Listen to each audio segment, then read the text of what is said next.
I think I didn't do anything wrong, just shared a bed with my ex while on a work trip.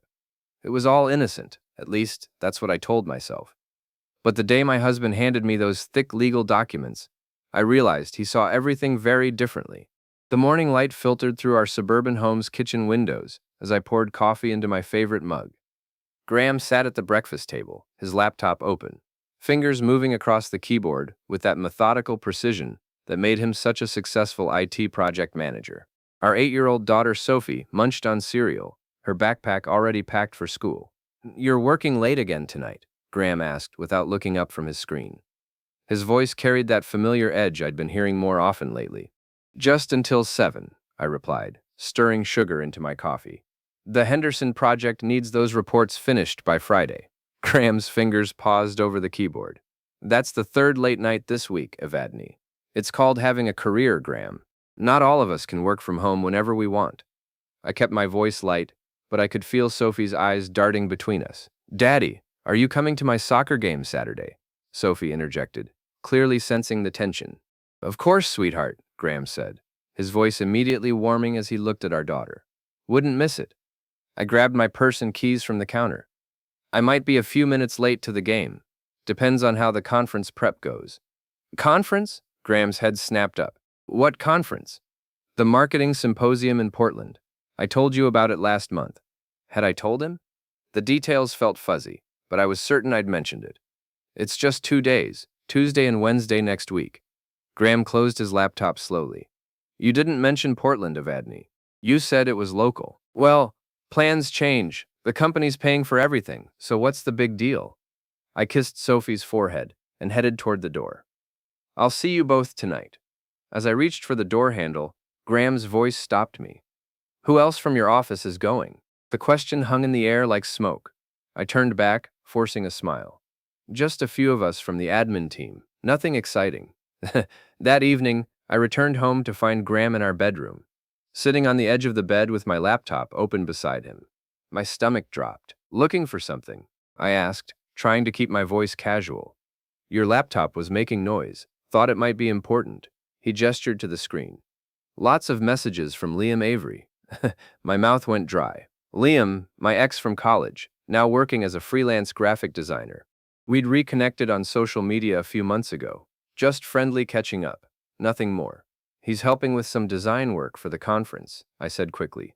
Completely professional. Graham's gray eyes studied my face. "He's going to Portland too?" "I think so." "Look, Graham, you're being paranoid. Liam and I are just friends. We work together sometimes. That's all."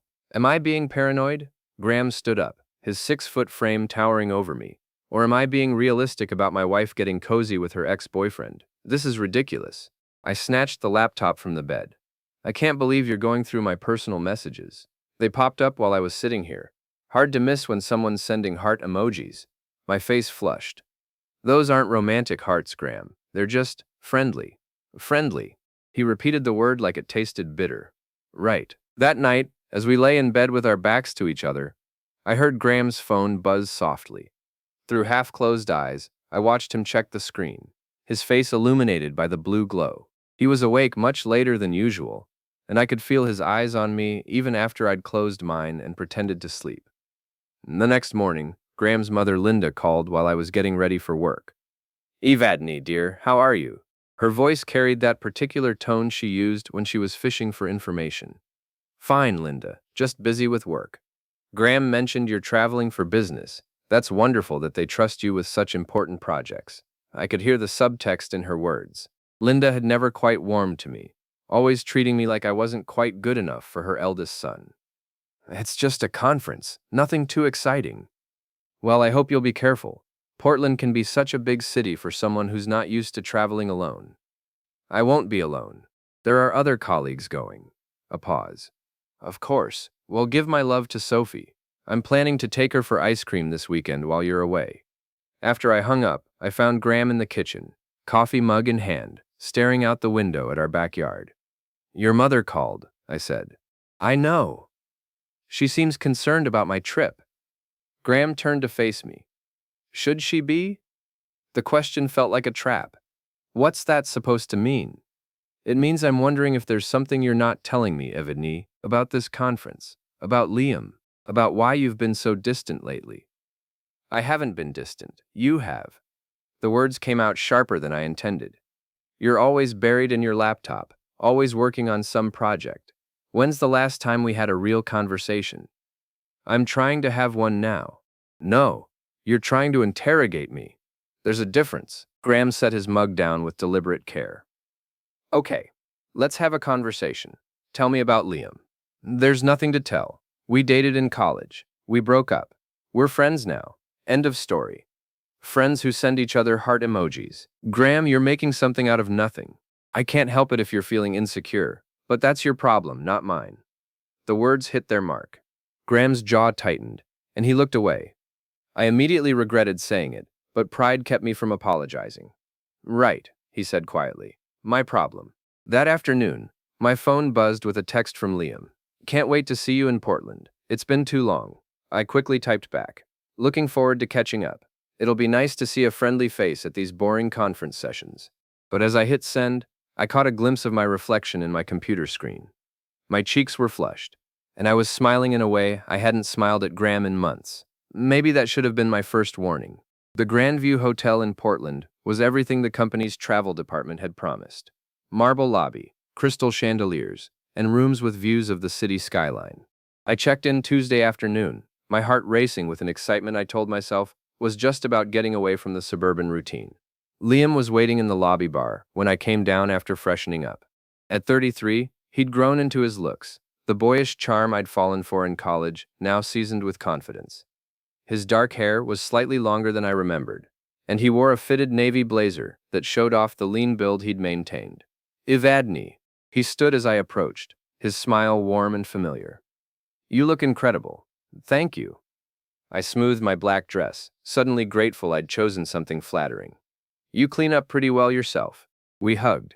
Just a brief, friendly embrace. But I caught the scent of his cologne, something woody and expensive, that made my pulse quicken. So, Liam said as we settled into a corner booth, tell me about married life. Graham, right? Right, Graham. I sipped my wine, buying time. It's good, stable. We have Sophie. She's 8 now. Kids change everything, I bet. They do. I found myself studying Liam's hands as he lifted his whiskey glass. No wedding ring. What about you? Still playing the field? Actually, I just got out of a long-term relationship. 3 years. Turned out she wanted different things. I'm sorry. Don't be. Sometimes things just run their course, you know? The conference sessions the next day were as tedious as I'd expected. I found myself texting Liam during breaks, sharing inside jokes about the speakers and their PowerPoint presentations. When he suggested dinner at the hotel restaurant, I said yes without hesitation. Remember that terrible Italian place near campus? Liam asked over our appetizers. You insisted the gnocchi was supposed to be that chewy. I laughed, feeling lighter than I had in months. I was defending my choice. You were so pretentious about food back then. Was not. Were too. You once spent 20 minutes explaining why my coffee order was pedestrian. Okay, maybe I was a little pretentious. Liam's eyes crinkled at the corners when he smiled. But you loved it. I loved a lot of things about you. The words slipped out before I could stop them. Liam's expression grew serious, and he reached across the table to touch my hand. Evadne. My phone buzzed. Graham's name appeared on the screen. I should take this, I said, pulling my hand away. Hey, honey. Hi. How's the conference? Fine. Boring, mostly. How's Sophie? Good. She's doing homework. Wants to say hi. Mommy. Sophie's voice came through the phone, bright and eager. I got an A on my math test. That's wonderful, sweetheart. I'm so proud of you. When are you coming home? Tomorrow night. I'll be there for breakfast Thursday morning. Promise? Promise. After I hung up, Liam was watching me with an unreadable expression. She sounds sweet, he said. She is. She's the best thing Graham and I ever did together. And Graham, how are things really? I twirled my wine glass, watching the liquid catch the candlelight. Honestly, we're like roommates more than spouses. He works, I work, we take care of Sophie, and somewhere along the way we stopped really seeing each other. That's sad. It's life. It's what happens when you've been married for 10 years. Doesn't have to be. Our eyes met across the table, and I felt that familiar flutter I'd experienced with Liam in college, like standing at the edge of a cliff, knowing I could either step back to safety or jump. Want to go up to the bar on the top floor? Liam asked. The view's supposed to be amazing. I should have said no. Should have gone back to my room, called Graham, and remembered why I'd married him in the first place. Instead, I heard myself saying, "Sure, let's go." The rooftop bar was dimly lit, with floor-to-ceiling windows overlooking the city. We found a quiet corner and continued talking, the conversation flowing as easily as the wine. Liam told me about his design work, his travels, his hopes for starting his own agency. I found myself sharing things I hadn't told anyone in years, my dreams of going back to school, my frustration with feeling invisible in my own marriage, my fear that I was becoming someone I didn't recognize. "You're not invisible," Liam said softly. "You're radiant. Graham's an idiot if he can't see that." "Liam, I know. You're married. You have a daughter. I'm not trying to complicate things." But even as he said it, his hand found mine on the table, and I didn't pull away. We stayed until the bar closed at midnight. In the elevator back down to our floors, the tension was thick enough to cut with a knife. We were staying on the same floor, a coincidence that now felt like fate. "This is me," I said, stopping at room 847. "I'm just down the hall," Liam replied. "Room 852. We stood there for a moment, the hallway silent except for the hum of the ice machine. "I should go in," I said. "You should." Neither of us moved. "Evadne, Don't," I whispered. "Don't say whatever you're about to say." "Why not?" "Because if you say it, I might not be strong enough to walk away." Liam stepped closer. "Maybe you don't have to be strong tonight." My keycard trembled in my hand. "This is crazy. Sometimes crazy is good." I looked up at him, at the face that had once been as familiar as my own, and made a decision that would change everything. "Just for tonight," I said, sliding the keycard into the lock. "Just to talk, nothing else. Just to talk," Liam agreed. But we both knew it was a lie. He followed me into the room, and I closed the door behind us with a soft click that sounded like a gunshot in the silence.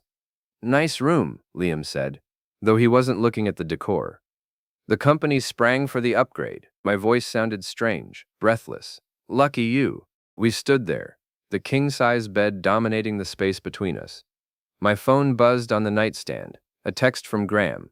"Hope you slept well. Call me when you get up." A chill ran down my spine. The message felt oddly specific, almost like he knew something, but that was impossible. I was being paranoid. "Everything okay?" Liam asked. "Fine, just Graham checking in." "Good husband." "Yes, he is.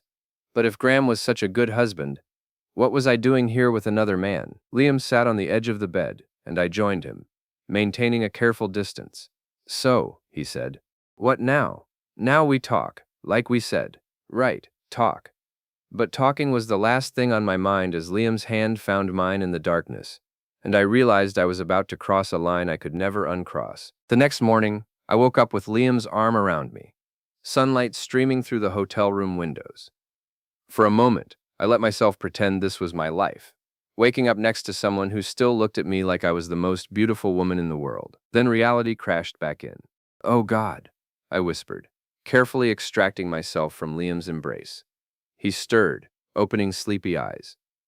"Morning, beautiful." This was a mistake. Was it? I grabbed my clothes from the floor, my hands shaking. "Yes, a huge mistake. I have a husband, a daughter." "Evadne, slow down." No, I can't slow down. I need to get home. I need to pretend this never happened." Liam sat up, running a hand through his disheveled hair. "You can't just pretend. Watch me." I fled to the bathroom, locking the door behind me. In the mirror, I looked like exactly what I was, a woman who had just cheated on her husband. My lips were swollen, my hair a mess, and there was a hickey on my neck that I'd have to cover with makeup. When I came out, Liam was dressed and sitting in the chair by the window. "We need to talk about this," he said. "There's nothing to talk about. It was a mistake. We were drunk, nostalgic, whatever. It doesn't mean anything. It meant something to me. Well, it can't. I'm married, Liam. Happily married. Are you?" The question hung in the air between us, because the truth was, I wasn't sure anymore. But admitting that would make everything real, and I wasn't ready for real. "I need you to leave," I said quietly. Liam stood, his expression hurt but resigned. "Okay, but Evadne, this isn't over. We don't have anything.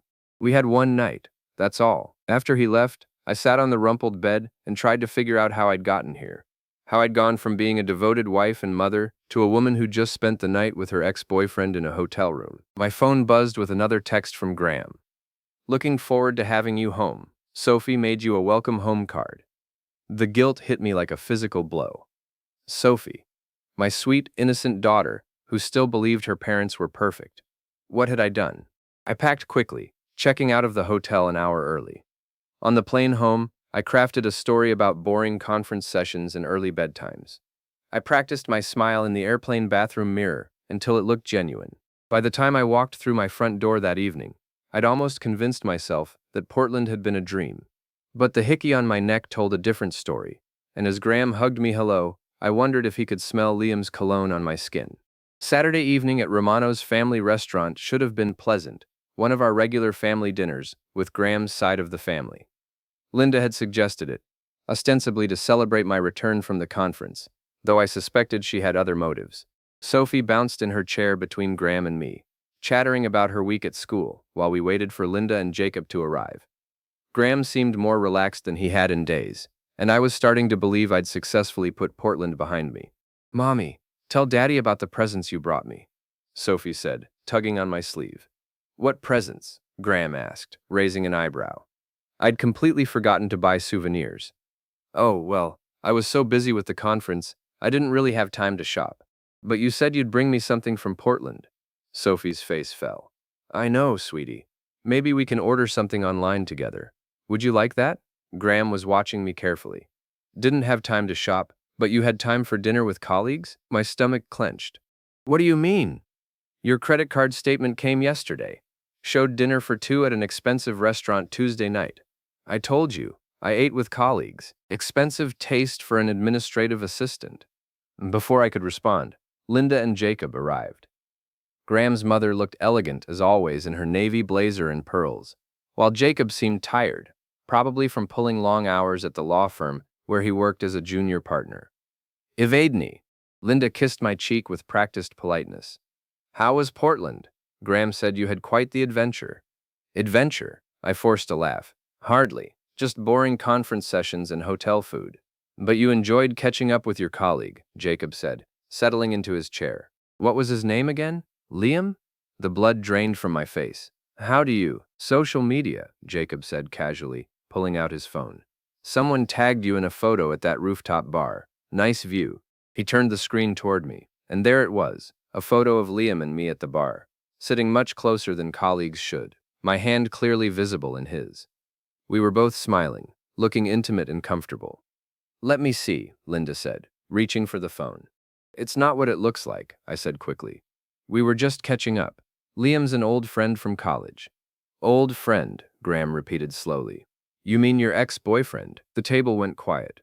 Sophie looked between us, confusion clouding her young face. "Can we not do this here?" I hissed, glancing at Sophie. "Do what?" Linda asked, studying the photo. "Discuss the fact that you were out drinking with another man while your husband was home taking care of your daughter." "Linda, please." My voice was getting higher, drawing attention from other diners. "Please what?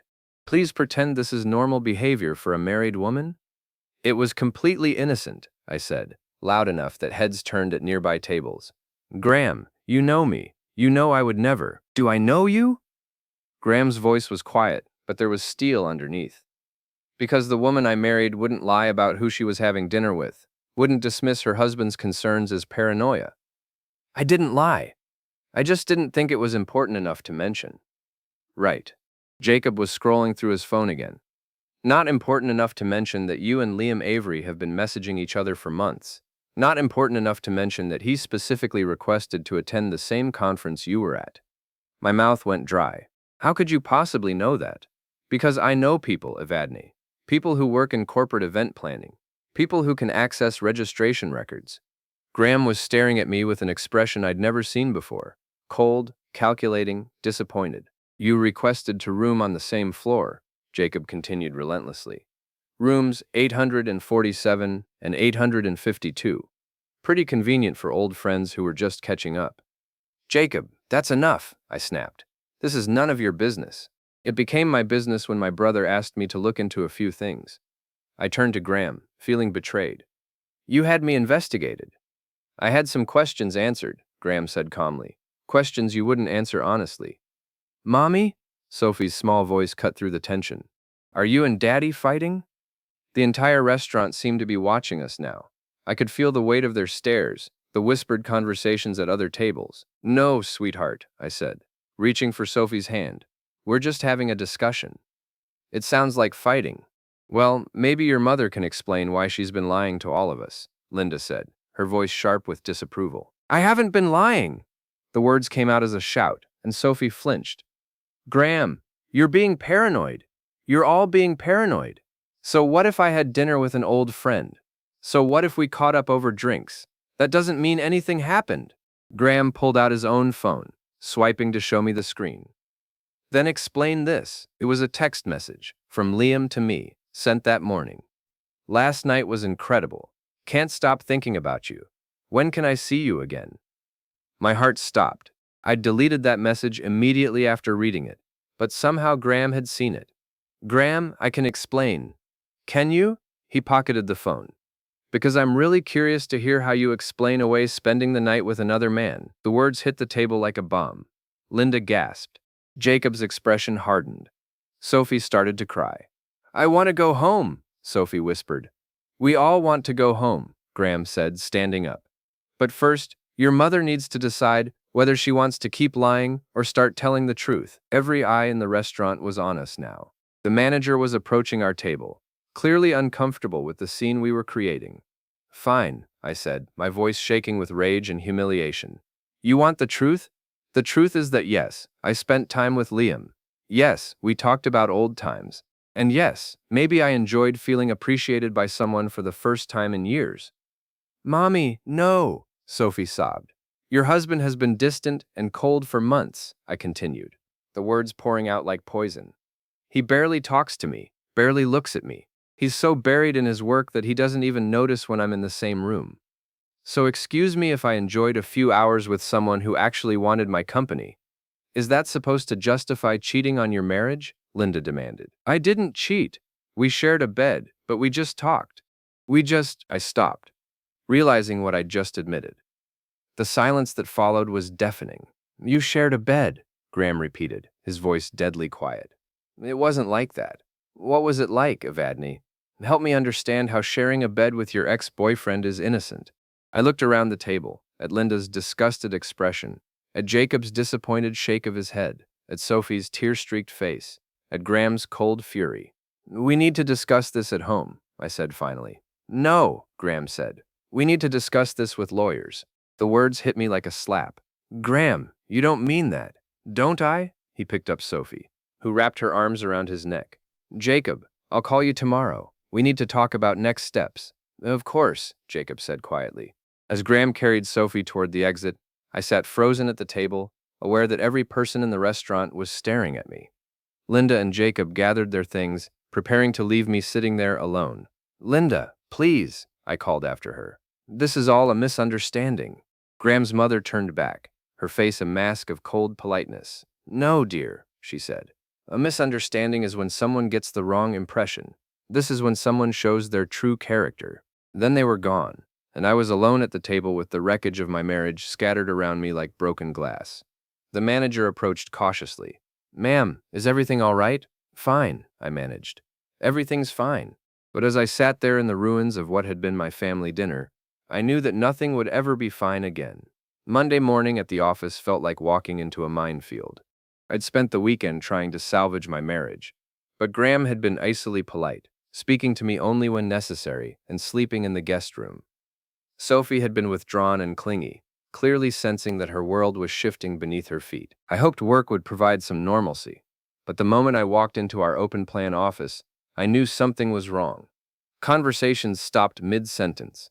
Coworkers who usually greeted me cheerfully suddenly found their computer screens fascinating. Morning, Evadne, my supervisor Janet said, but her smile seemed forced. How was Portland? Fine. Productive. I settled at my desk, trying to ignore the way people kept glancing in my direction. Around 10 o'clock, my phone buzzed with a text from Liam. We need to talk. Can you meet me for lunch? I quickly deleted the message, but not before noticing that my coworker Michelle was watching me from the next cubicle over. Everything okay? Michelle asked. Of course. Why wouldn't it be?